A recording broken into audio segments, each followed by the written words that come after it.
gabadhii uu doonayay inuu guursado ayaa waxaa loo sheegay inay tahay walaashiisa saxda ah. Soo dhawaada asxaabay oo walaalkiina barqado maanta inii wada sheeko kale oo aad u xanuun badan. Wal asxaabay sheekadan intana bilaabin waxaan doonayaa fikirkaada inaad kumantigan wala wadaagtay waliba sheekadani waxa kaaga baxay. Let's go. bilowga sheekadeena Sandra aad bay u faraxsaneed subaxan ayada wuxuu ahay subaxeeda kala uga duwan farxadayna dareemaysa maadaama maanta ayada qalgalkeed ay tahay kadibna waa ay soo baxday waxayna soo aaday qolkii ninkeeda uu ku jiray laakiin goortii qolka ay sidaas soo gashay waxay aragtay waxay aad uga naxday Sandra waxay aragtay hooyadeeda Monica iyo waliba ninkeeda guusarabtay ka soo ahay Michael oo labada sariirta saaran kadibna afkii ayaa joogda gabo hadal waa uu ka soo bixi waayay waxayna tiri hooyo Monica oo aragtay gabadheeda inay aragtay ceeb ay dareentay hoos ayayna fiirisay Sandra oo adkaysala waxaan indheeda ku arkaysaa ayaa isla markiiba iyadoona hadal dhihin qolkii ka soo baxday banaankana u soo carartay waxayna la yaabaneed waxay maanta soo aragtay iyo waliba maalinkeedii arooska sida uu isku bedelay sidaas oo kale ninkii Michael kama uusan daba harin oo wuxuu bilaabay inuu ka soo haro wuxuuna yiri idhagayso waxaan doonayaa Sandra inaan wax walba ku sheego laakiin intuu dhax soo maray wuxuu ogaaday kaliya buumayna wato isla markii dib ayuu u laabtay si uu dhar fiican u soo gashto Sandra ma aysan istaagin iyadana waa ay si carartay intay jaranjarta ka sii degaysay halkaas waxay kula kulantay aabaheeda kaasoo lagu magacaabayay John kadibna wuxuu yiri gabadheedii maxaa kugu dhacay maxaana sidaan u wardaysaa iyadana hadal ayaaba ka soo bixi waayay hadal dhanna waxay ugu soo koobtay hooyo ayada u tilmaamaysa qolkii Michael kadibna meeshii ayay ka carartay oo hotelka banaanka ay uga soo aaday halka John isagoo yaaban isla markiiba u soo aaday qolkii Michael si uu balo ogaado waxa meesha ka socda laakiinse goortii uu qolka sidaas u furay wuxuu arkay wuxuusan aamini karin wuxuu arkay ninkii Michael oo xilligaasi dharkiisa halkaas ku gashanayay sidaas oo kale xaaskiisa oo wali sariirta saaran oo waliba wata dharkii jeefka isagana wuu aamini waayay waxaana uu arkayo Monica xilligaas xishooda iyo dareemaysay dharkii meesha ila ayayna isku duubtay John xilligaas hadal ayaaba ka soo fuq waayay dhankal noo soo celi gabadhii yara ee Sandra hotelka ay isla markiiba ka soo baxday mana aysan ogeyn meesha iyada u ordayso sidaas oo kale dadka arooska soo qayb galay ayaa la yaabanay iyadana way oroday laamiga ayayna orod ku jartay xilligaasi baabuur badan ayaa maraysay nasiib daraysa intii laamiga ay goynaysay ayaa isla markiiba nin wadada marayay baabuurka ku dhuftay baabuurkaasna qof kale ma uusan wadin ee waxa wada Michael aabihiisa xilligaana meesha wuxuu u yimid oo doonay inuu ka qayb galo wiilkiisa arooskiisa waliba si surprise ayuu ku yimid goorta uu soo ogaaday qofka baabuur ku dhuftay wuxuu ogaaday Sandra inay tahay kadibna waa uu naxay isla markiina wuxuu yiri gabadheedii maxaa kugu dhacay laakiin xilligaasi gabadhu waa ay miir dabalantay maadaama baabuurka uu ku dhacay isagana waa uu naxay markaas uu go'aansaday inuu iyada isbitaalka u qaado ninkii waardiyaha ee waardiyeynayay hotelka ayuu ka codsaday inuu caawiyo isagana isla markii waa uu caawiyay baabuurka ayuuna gabadhii la saaray goorta uu Michael aabis gabadhii sidaas baabuur ku saaray baabuurka ayuu dhaqaajiyay inta wadada socdana wuxuu isweydiinayay gabadhan iyo wali waxa sababta u keenay inay ka soo cararto arooska dhanka kale Michael goortii uu labistay waa uu soo baxay banaanka markuu yimidna wuxuu arkay aabis oo gabadhii si qaadaya wuxuuna bilaabay inuu ka daba qaylay laakiin waa uu ku guul daraystay isagana isla markii baabuur kale ayuu qabsaday aabis ayuuna isla markiiba soo daba galay dhanka kale dadkii arooska ka soo qayb galay xilligaasi waxay isweydiinayeen sababtay meeshan uga carartay aroosada waliba arooskina hadda uu uga daba baxay laakiin ma aysan jirin xilligaasi qof la socotay sheekada dhabta ee xilligaani meesha ka socota si kastaba ahaatee Michael aabis kaasoo ay Nicholas goorta isbitaalkiisa u soo gargaaray kalkaaliyaasha ayaa ku soo kala orday wuxuuna ka codsaday gabadha inay qaadaan maadaama xaaladdeeda aad u liidato wuxuuna ka codsaday inay badbaadiyaan iyagana waa ay ka aqbaleen isla markiina waxay ula carareen dhankaasi qolka emergency-ga iyagoo doonaya inay badbaadiyaan Nicholas iyo wiilkiisana waxay iska joogeen qaybta meesha dadka lagu sugo xilligaasna John ayaa wuxuu soo wacay Michael wuxuuna ku yiri wiilkaygiiw xagee joogtiin maxaana dhacay gabadhaydin aaway kadibna isbitaalka ayuu u tilmaamay John isla markii baabuurkiisa ayuu gudaha u soo galay laakiin goortii uu siyaas u dhaqaaqi rabay ayaa xaaskiisa gaal ka soo qaylisay kadibna waxay tiri ninkii oo ku bariyay isugu waxaan doonayaa gabadha inaan soo arko oo aan ku raaco John xilligaasi aad buu u caraysanay wuxuuna ka caraysanaa wixii meesha uu ku soo arkay isagoona hadalkeeda dhageysan ayuuna meeshii ka soo tegay aan u soo laabanay isbitaalka Nicholas ayaa wiilkiisa ku soo jeestay wuxuuna yiri wiilkaygu waxaan ku weydiinayaa maxaa halkani ka socda maxayna tahay gabadha sababtay uga soo carartay arooska ii sheega Michael oo xilligaasi aad u naxsanaa ayaa bilaabay inuu aabihiis arrinka ka qariyo wuxuuna yiri aab macaan arrinkan waa sheeko dheer hadhow ayaana kaaga sheekeynaya markii arrinkani la xalliyo laakiin aabihi ayaa waxa uu ku yiri maya wiilkaygu ii sheeg waan ogahay wax weyn ayaa qaldan maxay tahay sababtay gabadhu kaaga soo carartay Michael oo xilligaasi cabsanayay ayaa neef qaatay wuxuuna bilaabay biis inuu u sharxo laakiinse goorta uu hadalkii bilaabin ayaa ninkii John ayaa isbitaalka gudaha u soo galay wuxuuna arkay Nicholas iyo waliba wiilkiisa oo halkaas la taagan xilligaasi wuxuu ku qelinayay gabadheeda away laakiin goorta aan arkay ninkan Nicholas hadalkii ayaa ku dhagay labadiinna waxay bilaabeen isfiiriyaan Michael xitaa xilligaas waa la yaabanaa wax meesha ka socda iyagoo wali labadiin si ay isku fiirinayaan ayaa mar kale isbitaalka waxaa soo galay Sandra walaalkeeda ka yar David iyo waliba hooyadiisa Monica laakiin Monica goortay isbitaalka ku soo gashay waxay aragtay Nicholas iyo waliba John oo xilligaas fiirinayay waxayna tiri halkani ka socdo maxaana labadooda isku keenay intaysa hadal dhihinaysa ninkii waxa hadlay Nicholas wiilkiisa ayuu ku soo jeestay wuxuuna yiri waxaan ku weydiinayaa dadkan maxaa waaye maxayna halkani ka soo dooneen isla markiina Michael ayaa wuxuu ku yiri aaba macaan dadkana waa waalidiinta Sandra waalidiintooda marka waxaan ku weydiinayaa adiga ma taqaana aabiyo aad u careysanaya wiilkiisa ku soo jeestay waxa uu ku yiri wiilkaygu dhageyso lagama yaabo arooskan inuu dhaco adigana lagama yaabo inaad guursatid Sandra Michael isla markii waa uu la yaabay wuxuuna isweydiiyay sababtoo aabihiisa ugu didayay isagoo la yaabanayo waxa uu ku yiri aab macaan aniga ma aan fahmin maxaa qaldan maxaan igu didaysaa inuu arooskaani dhaco laakiinse Nicholas wiilkiisa uma soo jawaabin xilligaasna waxaa jiray in maskaxdiisa ku wareerayeen xasuuso badan taasoo u diidaysay inay xaqiiqdu banaanka imaato sidaas oo kale arrin waxaa jira uusan Michael ogeyn si kastaba haatee iyagoo meeshii taaganaya dhakhtarkii soo baxay wuxuuna u sheegay war wanaagsan taasoo gabadhiina hadda soo kacday ayagana ay la kulmi karaan goortaysa maqleen dhammaantooda qolkii ayay isku soo xaabiyeen gudaha ayayna u soo galeen kadibna John ayaa gabadhiisa la hadlay waxaanu ku yiri gabadhaydii say dareemaysaa xaaladooda hadda waa sidee iyadana hadal dhan waxay ka bilowday xaafadda ayaan doonaya waa in bariya xaafadayda hal loo qaado mana doona in halkan sii joogo laakiin iyada waxaa loo sheegay in dhakhtarku uu yiri waa in halkan joogtaa maadaama iyada dib weyn uu soo gaaray laakiin iyada waxay tiri maya ma joogayo meeshan waxaan u baahanahay xaafadaydina aado meeshan hal iga kaxeeyo fadlan waa in bariya hal lay qaado Michael aabihiisa oo Nicholas ahay xilligaasi waa la yaabanahay sababtay gabadha meeshan ugu xaranayso wuxuuna ku soo jeestay dadka kadibna wuxuu yiri waxayna weydiinayaa maxaa dhacay maxayna gabadha arooskeeda uga soo carartay waxaan doonayaa runta in la ii sheego nasiib darro samaysan jirin qof isaga u sheega sidaas oo kale Michael su'aalaya maskaxdiisa guruuciisay taasoo sababta aabihiisa ugu diidan yahay gabadhan inuu guursado Michael ayaana gabadhiisa ag fadhiistay kadibna wuxuu yiri Sandra waa sida xaaladda sidee ayaana dareemaysaa laakiin iyada isla markiiba meesha ay ku jiiftay ka soo kacday kadibna waa ay fadhiisatay ninkii gacantiisa ayay iska qaada waxayna tiri iga fogow waad khiyaano weyn ayaan ii geysatay waliba adiga oo isticmaalayo hooyadayda xilligaasna ilimada ayaa ka daadanaysay xanuun ayayna dareemaysay Nicholas oo sheekada maqla ayaana wiilkiisa ku soo jeestay waxa uu ku yiri wiilkaygu maxaa kugu dhacay maxaadna sidaas u samaysay wuxuuna sidaas oo kale yiri aniga qalbi jab weyn ayaad ii soo jiiday kadibna wuxuu ku soo jeestay Monica isagoo waliba aad u careysan waxa uu ku yiri kaalay adiga wax damiira ma lihid miya maxaa ka qaldan xitaa gabadhaada ma ku samaysay ma ilmaanta wixii aniga sanado ka hor aad igu samaysay adiga iyo waliba ninkaada John iyagana markay intaasi maqleen labadooda waxay bilaabeen inay isfiiriyaan xishooda ayayna dareemeen qolkii buuq ku jirna hal mar ayaa shib la wada yiri sidaas oo kale Michael iyo Sandra ayaa isfiiriyay Sandra ayaana Nicholas ku soo jeestay waxaan ku weydiinayaa adeer dadkani ma taqaanaa Nicholas ayaana gabadhii ku yiri maxay kugu sameeyeen gabadheedii igada dadkane laakiin Michael ayaa mar kale ku soo jeestay aabidna waxa uu ku yiri aab macaan waxaan ku weydiinayaa adiga iyo Monica maxaan ka dhaxeeyaa maxayna tahay sheekada qarsoon ee meeshan ay ku jirtaa waxaana doonaynaa xaqiiqda inaan ogaano isla markiina waxa uu bilaabay sheekadii inuu ka sheekeeyo dadka idilna xilligaas waxay sugayeen bal xaqiiqda inay ogaadaan Nicholas ayaana sariirtii dhinac uga fadhiistay kadibna sheekada ayuu bilaabay waxa uu yiri waqti hore waxaa jiray inaan aniga gabar aan aad u jeclahay gabadhaasna waxaa lagu magacaabi jiray Monica waxaan u qaaday jecel xadaafa waxaana ku nooleen guri yar xilligaasi waxaan ka shaqeey jiray dukaan yar waliba si adag ayaan u shaqeynayay wax walbana waxaan u sameynayay Monica sida ayada aan ugu sameeyay wax walba ay u baahan tahay xilligaasi walaalkeedii waliba Sandarana sheekadu waa ay la socdeen isaga oo sheekadiisi wata Nicholas waxa uu yiri waxaa jiray nin kale oo saaxiibkay waliba xilligaasi iskuul dhameeyay qofkaasna qof kale ma ahine waxa uu ahay John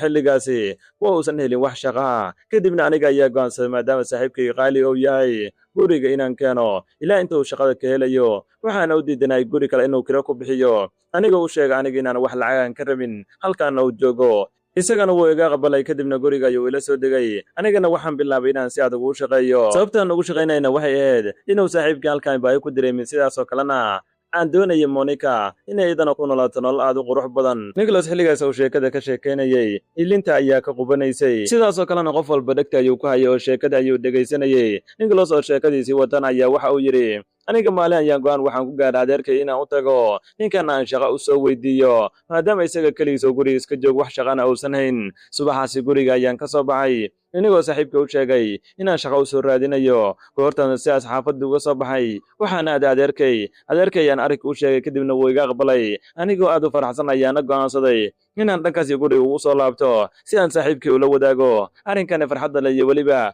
isaga inaan shaqo helay. Laakiinse goortii aan guriga sidaas ugu soo laabto waxaan arkay waxaana filaynin waxaas aan arkana wax kale ma ahayna waxay ahayd saaxiibkayga qaaliga iyo weliba Monica oo xilligaas sariirtaysa saarnaay. Sandra hooyadeed taasoo ahayd Monica goortii sheekaasi maqasho waxay bilowday hoos inay fiiriso xishood ayayna dareentay sheekadii asagoo Nicholas sii wata waxa uu yidhi xilligaasi waan aamini waayey waxaan indhahayga ku arkayo weliba labadii qofeed aniga iigu dhawaay. Xilligaasi Sandra iyo weliba Michael waa ay la yaabeen waxaan sheekadan ay maqlayaan. Nicholas oo sheekadiisii wada weliba murugada ay ka muuqata ayaa waxuu yidhi wixii intaasi ka dambeeyey waxaan go'aansaday meeshii inaan ka tago waxaana halkaasi ku lumiyey wax walbaan haystay saaxiibkaygu u qaadsanay iyo weliba gabadhii aniga sida xandhaafkaan u jeclahay. Goortiisa sheekadii uu sidaas u dhameeyey isla markiiba dadkii waxay bilaabeen inay isfiiriyaan ayaga dhanna waxaaba ka soo haray indho waxayna la yaabeen sheekadan xanuunka badan oo Nicholas uu ka sheekeeyey. Sidaas oo kale Sandra oo sariirta saarneed ayaa xanuun dareentay waxayna la yaabtay aabeedii weliba hooyad waxay sameeyeen. Michael oo sidaas oo kale meesha taagnaa ayaa wuxuu ku soo jeestay Monica waxauna ku yidhi maxaa kaa qaldan maxaa sidaas u samaysay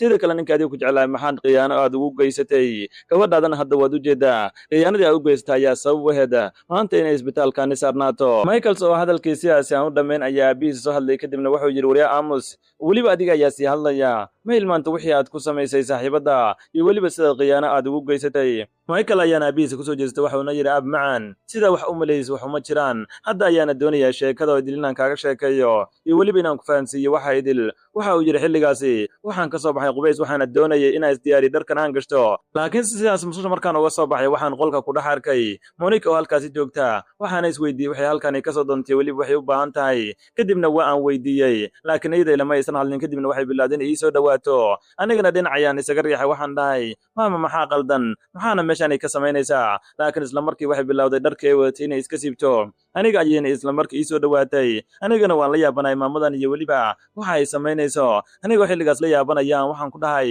wax waan ku baryaa qolka ka bax goortaan sidaas banaanka qolka aan ugu soo saari rababa ayada ayaa qabata sariirta ayayna u kor tuurtay goortay sariirtaas ay u kor tuurtan ayada ay ugu soo kor booday anigana xilligaas waxaan isku dayay inaan dhinac isaga riixo laakiin xilligaasi waxay ahayd xilligii Sandra ay albaabka sidaas u soo gashay wax walbana ay meeshaasi ku aragtay anigoo doonay wax walba inaan u sharxana meeshii ayay ka soo carartay sheekadana sidaas ayay u jirtaa aab macaan markaa u malina aniga waxun inaa xilligaasi samaynayay goortii sheekadii la maqlana dadkoo idil waa ay la yaabeen kadibna waxay bilaabeen inay soo wada fiiriyaan Monica laftirkeed xilligaas xishood ayay dareemaysay dhan kale Sandra goortay sheekaasi maqashay meesha ayay ku miir daboolantay isla markiina dhakhtarka ayaa loo yeeray dhakhtarka ayaana wuxuu ku amray dhammaantood inay qolka baxaan iyagana isla markiiba banaanka ayay u soo baxeen dhakhtarka ayayna u daayeen waxayna u sheegeen in isaga jawaab ay ka sugayaan weliba iyagoo fadhiistay qaybta dadka lagu sugo xilligaas isbitaalka xitaa waxaa soo gaartay Michael hooyadiisa ahna Nicholas xaaskiisa waxayna isweydiinaysay sababtay dadkan isbitaalka u soo aadeen sababtoo iyadu waxay halkaasi kaniisadda ay ku sugaysay gabadha in la keeno si arooska halkaasi uga dhaco laakiinse goortay maqashay gabadha in isbitaalka loo soo qaaday isbitaalka halkaani timid kadibna waxay aragtay dadkii halkaani dhooban waxayna ku tiri waxayna weydiinayaa maxaa halkaani ka socda laakiinse xilligaasi ma aysan jirin qof ayada xaqiiqda u sheega sidaas oo kale waxay la yaabaneed ninkeeda iyo weliba meeshan waxa uu ka soo doonay sababtoo ninkeeda waxay ku ogeed inuu arrimo ganacsi waaday halkaasi Amerika oo bilooyin badan ku soo maqnaay iyada ayaana qaabilsaneed wiilkeeda sida arooskeeda u soo gabagabeeleed sidaas oo kale wax walba aroos ku saabsan waxay kala hadlaysay John iyo Monica waxayna ku tiri waynay bariya ii sheega maxaa halkani ka samaynaynaa waxa la rabay xilligan kaniisadda in aadno waxaad ii sheegteen isbitaalkani waxa aan ka dhex samaynayno teeda kale gabadhii Sandra aaway laakiin ayada wax jawaab ma la siin waayna la yaabana sababtoo qof walba uu aamusan yahay Michael hooyadiisa xilligaasi yaabanaya isla markiiba meeshii waxba soo gaaray dhakhtarkii kadibna waxa uu ku yiri Sandra xaaladeeda aad bay u liidataa dhiig ayayna u baahan tahay marka waxaa laydinka rabaa hal qof inaa iska soo saartiin si ayada dhiigga loo siiyo dhakhtarkiisa goorta uu sidaas hadalka u dhameeyey dadka ayaa isfiiriyeen isla markiina uu Sandra walaalkeeda ka yar ayaa soo booday wuxuuna yidhi walaashay aniga ayaa dhiig ugu deeqaya dhakhtarkii ayaana wuxuu yidhi wiil fiican hatee soo bax kadibna waxa uu geeyey meeshii si uu bal dhiiggiisa isugu fiiriyo inay isku dhiig yihiin laakiin meeshaani waxaaba ka soo baxay arrin kaloo cajiiba dhakhtarkii ayaa soo laabtay kadibna wuxuu yidhi aad baan uga xumahay wiilkani ma sii karo gabadhani dhiig maadaama aysan isku dhiig ahayn marka waxaa loo baahan yahay qof kale kadibna qoysaskii waxay bilaabeen inay sheegaan sheekadana xitaa ma aysan filaynin isla markiina John oo hay Sandra abeed ayaa hore u soo baxay kadibna waxa uu yidhi aniga ayaa gabadhayda dhiigga ugu deeqaya dhakhtarka ayaana waxa uu yidhi okayna soo wada marka hore waa inaan test aan kugu sameeyaa labada dhiigna aan isku fiiriyaa isagiina wuu aqbalay laakiinse goortii dhakhtarka uu sidaas u soo laabtay waxa uu la yidhi arrin kaloo cajiiba wuxuuna yidhi aad baan uga xumahay labadani dhiig isma laha macquulna ma ahan in adiga gabadhaasi dhiig aad ugu deeqdo qof walba waxa uu bilaabay inay isfiiriyaan kadibna John ayaa soo boday wuxuu yidhi dhakhtar xaaladaadu ma wacantaasi camale gabadhan aniga ayaa dhalay sidee dhiiggeedii aniga dhiiggeenna aan isku lahaa weynay dhakhtarkii ayaa markaasi waxa uu ku yidhi aniga ma sheegi karo laakiin markaan baaritaanka sameeyey waxaan ogaaday labadiina dhiig in ay kala duwan yihiin kadibna dadkoodii waxay bilaabeen inay isfiiriyaan Michael hooyadiis oo meesha taagnadaya isla markiiba soo hadashay waxayna tiri dhakhtar dhegayso hadda waxaan u baahannahay gabadhaas yarta in la badbaadiyo marka hadda xalku waxa uu yahay inaad arag dhammaanteen dhiigga aad naga wada qaadid kadibna baaritaan aad ku samaysid dhiiggii ku habboonna gabadha sidaasi aad ku samaysid qof walba sheekaas markuu maqlana waa uu ku raacay dhakhtarkiina wuxuu yidhi waa arrin wanaagsan dhakhtarkiina wuxuu bilaabay dhammaantooda dhiiggii inuu ka qaado ugu dambayntiina waxa uu ku guulaystay inuu helo dhiigga ku wanaagsan gabadhii ayuuna dhiiggii siiyey haddaba aan su'aal ku weydiiye hadhow aad gadaal ka ogaatidbe yaa is leedahay dhiiggaasi waa uu leeyahay wax yar kadibna dhakhtarka ayaa bannaanka u soo baxa wuxuuna u sheegay hadda gabadha inay caafimaad qabto wuxuuna ku yidhi waa kaxaysan kartiin qoyskiina markay intaasi maqleen aad bay ugu farxeen kadibna meesha ayaa lagu soo kala degay maalin markay ka soo wareegatana John ayaa waxuu casuumay Nicholas iyo qoyskiisa wuxuuna ka dalbaday guriga inay imaadaan Nicholasna waa uu ka aqbalay maalinkii la ballamo ayaana la isku yimid kadibna John ayaa bilaabay inuu hadlo wuxuuna yidhi Nicholas horta aad baan uga xumahay wixii aan kugu sameeyey weliba dhibkii weyn aan kuu geystay marka arrinkaasi ka raali noqo teeda kale waxaan doonayaa inaan sir meeshani ku duugaan ogaado isagoo ku soo jeestay Monica wuxuuna yidhi waxaan doonayaa inaan ogaado aabbaha dhala gabadhan Sandra xilligaasi Monica xishooda iyo dareemaysa hoos ayayna fiirisay kadibna way hadasho waxayna tiri waxaan u malaynayaa aabbaha saxda ee gabadhan dhalay inuu Nicholas yahay waxayna tiri markii uu isaga iga tegayaan waxaan ogaaday inaan uur leeyahay kadibna waxaan bilaabay adiga sirtaas inaan kaa qariyo hortii dadkii qolkaas ay joogay ay sheekadii maqleen waxay la yaabeen qof walbana indha ayaa ka soo haray sidaas oo kale Michael iyo weliba Sandra oo meesha fadhiyay ayaa isfiiriyey John oo yaaban ayaana waxa uu ku soo jeestay Monica waxauna yidhi sidee marka aniga aan ku korinayo cunuga aniga intaas aan dhalin kadibna Monica ayaa waxay ku tiri aad baan uga xumahay waxaan ka cabsanayaa haddii sirtaas adiga aan kuu sheego inaad aniga aad iga fogaatid sidaas oo kale Nicholas oo meesha jooga ayaa waxa uu yidhi macquul maahan sidee aniga xitaa sirtaasi dheer aad iga qarisay gabadha in aniga dhalana maxaad iigu sheegi weysay Sandra oo meesha fadhisa ayaa bilowday linta inay aad uga daadato wayna aamin lahayd xaqiiqda hadda ay maqlaysay weliba sirta bannaanka timid sidaas oo kale Michael oo meesha fadhiyay wuu aamini waayey waxa uu maqlayo wadnihiisana aad buu u garaacmay waxa uuna yidhi sidee macquul ku tahay gabadhii adiga jaceylka xaddaafka aad u qaada doonaysa inaad guursato maanta in lagu tilmaamo walaasha inay tahay Nicholas oo aad u caraysan ayaana Monica ku soo jeestay waxauna yidhi si adiga aan kuu rumaysto waxaan u baahanahay in DNA nagula qaado dhammaanteena tijaabo nagula sameeyo ugu dambaynna qoyskii way aqbaleen John laftarkiisa aad buu u murugaysanay maadaama gabadhii u malaynaya isaga inuu dhalo maanta loo sheegay inaysan gabadhiisa saxda ahayn si kastaba haatee maalinkii xiga markii la gaarana qoyskoodil waxay wadaadeen dhankaas isbitaalka si ay baaritaan isugu soo sameeyaan una ogaadaan xaqiiqda runta goortiisa sidaas isbitaalka ay u soo gaareen dhammaantooda waxaa laga qaaday dhiiggii weliba waxaa laga qaaday Nicholas Monica John iyo weliba gabadha yaraad ee Sandra yaana kaga tegin xitaa wiilkii yaraa ee Davida dhakhtarkiina dhiigga ayuu kala calaamadaystay kadibna dhinkaas iyo laabka ayuu la aaday isagoo u sheegay inay sugaan jawaabtiisa iyagana way aqbaleen saacada markay ka soo wareegtana dhakhtarka ayaa hawshiisa soo dhamaystay kadibna qoyska ayuu u yimid isagoo weliba xilligaasi warqado watay waxa uuna yidhi markii baaritaan aan sameeyey waxaan ogaaday Sandra inuu dhalay ama aabbeeda saxda u yahay Nicholas Michael goortuu intaasi maqlay qalbijab ayuu dareemay oo wuxuu hadda maqlay in gabadhii uu doonayay inuu guursado maanta walaashiisa lagu tilmaamay halkaasna uu ka baxay booskii guurka sidaas oo kale dadkii waxay bilaabeen inay isfiiriyaan yaana kaaga tegayna Sandra aad bay isaga murugootay sababtay ugu wacnaadna waxay ahayd inay filaysay ninkan inuusan walaalkeed noqon doonin iyadana waxay doonaysay inay guursato dhakhtarkii oo hadalkiisii wadaayana wuxuu yiri sidaas oo kale wiilka yarka baaritaan ayaan ku sameynay dhiiggiisa ugu dambeynna waxaan ogaanay wiilkan xitaa John inuusan dhalin John oo meeshii fadhiyay xitaa waxaan uu maqli waayay uu aamini waayay inta ayaana ka soo haray Monica iyo ku soo jeestay waxaana yiri Monica hadana si camal xitaa wiilkan yarka aniga ma aan dhalmiya ii sheeg yaa waayay wiilkan aabihiisa Monica oo xilligaas xisho dareemaysa ayaana waxay ku tiri aad baan u xumahay iga raali noqo cunugan qof kale ma aysan dhalin waxaan u maleynayaa Muuse inuu dhalay hadda waxay isweydiinaysaa Muuse yoo yahay Muuse waa ninka waardiyaha ee guriga ka shaqeeya dadkii sheekada dhageysanayay goortay maqleen waxaan way aamini waayeen Johnson goorta sheekadaasi maqlay isagoo yaaban ayuu dhulkii ku dhacay meeshii ayuuna ku miir daboolmay asxaabay sheekadeedana halkaas ayay ku soo dhamaanaysaa bal su'aal haddaan idin weydiiyo maxaa sheekadan in kaga baxay cashir nooca ayaana ka barateen fikirkeena commentiga wala wadaaga oo walaalkeena barqadana leh muuqaalka like sa janaalka dad ku cusub tahana subscribe tahana naga hilmaamin sidaas ya amaana Allah wassalamu calaykum waraxmatullaahi wabarakaatuh